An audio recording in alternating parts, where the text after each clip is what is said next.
പരിശുദ്ധ റമദാൻ ഒരു വിശ്വാസിയെ സംബന്ധിച്ചിടത്തോളം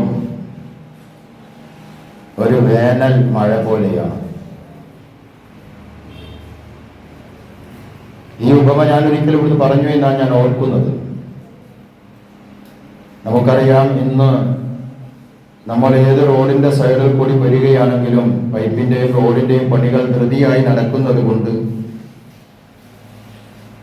വൃക്ഷങ്ങളിലും ചെടികളിലുമെല്ലാം ധാരാളം പൊടിപടലങ്ങൾ പറന്നു പിടിച്ചത് നമ്മൾ കാണുന്നുണ്ട്. പലപ്പോഴും പല വൃക്ഷത്തിന്റെയും പച്ചപ്പ് കാണാൻ കഴിയാത്ത രൂപത്തിൽ പൊടി പിടിച്ചിട്ടുണ്ട്. ഈ ഒരു സമയത്ത് ഒരു നല്ല മഴ തിമിർത്ത് പെയ്തു കഴിഞ്ഞാൽ ആ പൊടിപടലങ്ങളെല്ലാം കഴുകി വൃത്തിയായി ആ വൃക്ഷങ്ങളും ചെടികളും തളർത്ത് നിൽക്കുന്നത് പോലെ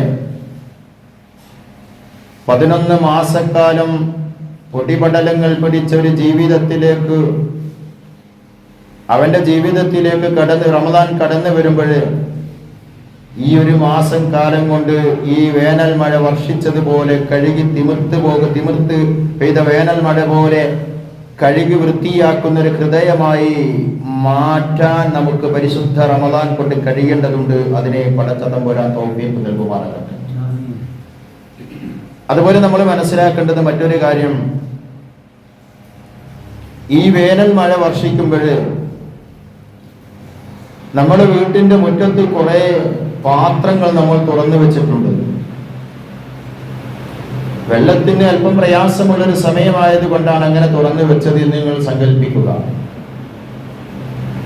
ആ തുറന്നു വെച്ച പാത്രത്തിലെല്ലാം തന്നെ വെള്ളം ശേഖരിക്കാൻ നമുക്ക് കഴിയുന്നു. എന്നാൽ ആ കൂട്ടത്തിൽ ഒരു പാത്രം തുറക്കാതെ വെച്ചാൽ ആ പാത്രത്തിന്റെ ഉള്ളിലേക്ക് വെള്ളം പ്രവേശിക്കുന്നില്ല, ശേഖരിക്കാൻ നമുക്ക് കഴിയുന്നില്ല. ഈ മുറ്റത്ത് തുറന്നു വെച്ച് വേനൽ മഴ വർഷിക്കുമ്പോൾ മുറ്റത്ത് തുറന്നു വെച്ച പാത്രം പോലെ ആയിരിക്കണം നമ്മുടെ ഹൃദയം. അടപ്പെട്ട് റമദാന്റെ ഗുണങ്ങൾ, നന്മകൾ സ്വീകരിക്കാൻ കഴിയാത്ത ഹൃദയമായി നമ്മുടെ ഹൃദയം മാറിപ്പോകരുത് എന്നതാണ് രണ്ടാമതായി സൂചിപ്പിക്കുന്നത്.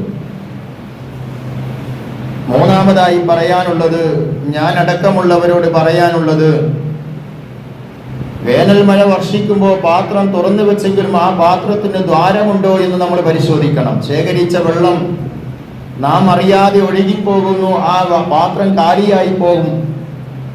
അതുപോലെ ആയിപ്പോകരുത് നമ്മുടെ ഹൃദയം. നമ്മൾ നോമ്പനുഷ്ഠിക്കുന്നുണ്ട്, നമസ്കരിക്കുന്നുണ്ട്, ഖുർആൻ പാരായണം ചെയ്യുന്നുണ്ട്, ഇഫ്താർ നടത്തുന്നുണ്ട്, എല്ലാം ചെയ്യുന്നുണ്ടെങ്കിലും പക്ഷേ